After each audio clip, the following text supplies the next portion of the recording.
লাল শাকের ভাজি খেতে আমরা কম বেশি সবাই পছন্দ করে থাকি, আর আমার বাসার সবাই লাল শাক ভাজি খেতে অত্যন্ত পছন্দ করে, যে কারণে আমি আজ লাল শাকের ভাজি করছি।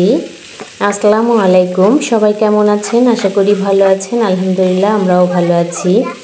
আজ আমি লাল শাক চিংড়ি মাছ, ছোট ছোট চিংড়ি মাছ দিয়ে ভাজি করব, যে কারণে আমি 2 আটি লাল শাক নিয়ে নিয়েছি, একদম টকটকা লাল শাক।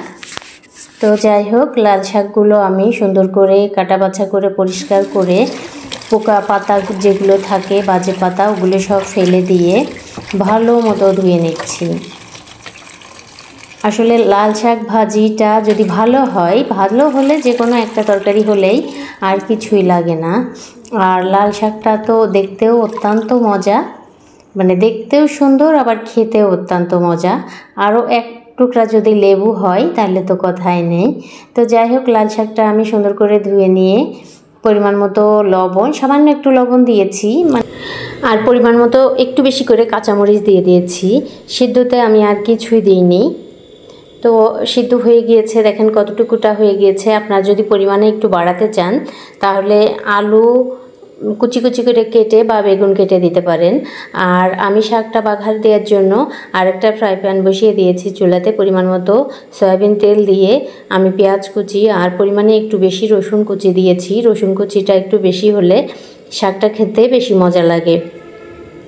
সুন্দর করে আমি ভেজে নিয়েছি। এ পর্যায়ে আমি গোটা জিরা দিয়ে দেব, একটু সামান্য একটু পরিমাণে বেশি দিব, শাকে জিরা দিলেও মজা লাগে। তো এ পর্যায়ে আমি একটু নাড়াচাড়া করে নিয়ে জিরাটা আমার ভাজা হয়ে গেলে আমি চিংড়ি মাছ দিয়ে দেব। চিংড়ি মাছটাও আমি পরিমাণে একটু বেশি দিয়েছি, যেহেতু আমার শাকটা কম। তো আমি চিংড়ি মাছটাও ভালো করে ভেজে নিব। সামান্য একটু হলুদের গুঁড়া আর একটু লবণ দিয়ে দিব, মাছের টেস্টটা যাতে ভালো আসে। সুন্দর মতো মাছগুলো আমার ভাজা হয়ে গেলে আমি শাকগুলো দিয়ে দিব। আসলে এই ভাজিটা খেতে যে এত মজা, আমি শুনেছি, আমি অবশ্য খাইনি, দেখেওছি ইউটিউবে অনেক আমি দেখে থাকি লাল শাক ঝোল করে খায়, মাছ দিয়ে খায়। তো আমাদের দেশে আবার এগুলো খাবার খায় না। তো দেখেন এ পর্যায়ে দেখতে কতটা লোভনীয় হয়েছে। আমি এখন শাকগুলোর মধ্যে দিয়ে দিব। শাকগুলো দিয়ে সুন্দর করে নেড়ে নিব। তো আমার বাসার সবারই পছন্দ, বিশেষ করে আমার হাজব্যান্ড খুব পছন্দ করে, আমার 2টা বাচ্চাও অত্যন্ত পছন্দ করে। মাঝে মাঝে আমরা লাল শাক ভাজি খেয়ে থাকি। আজকের মতো এ পর্যন্তই। সবাই ভালো থাকবেন, আমার চ্যানেলটা সাবস্ক্রাইব করে আমার পাশে থেকে যাবেন আমি আশা করি।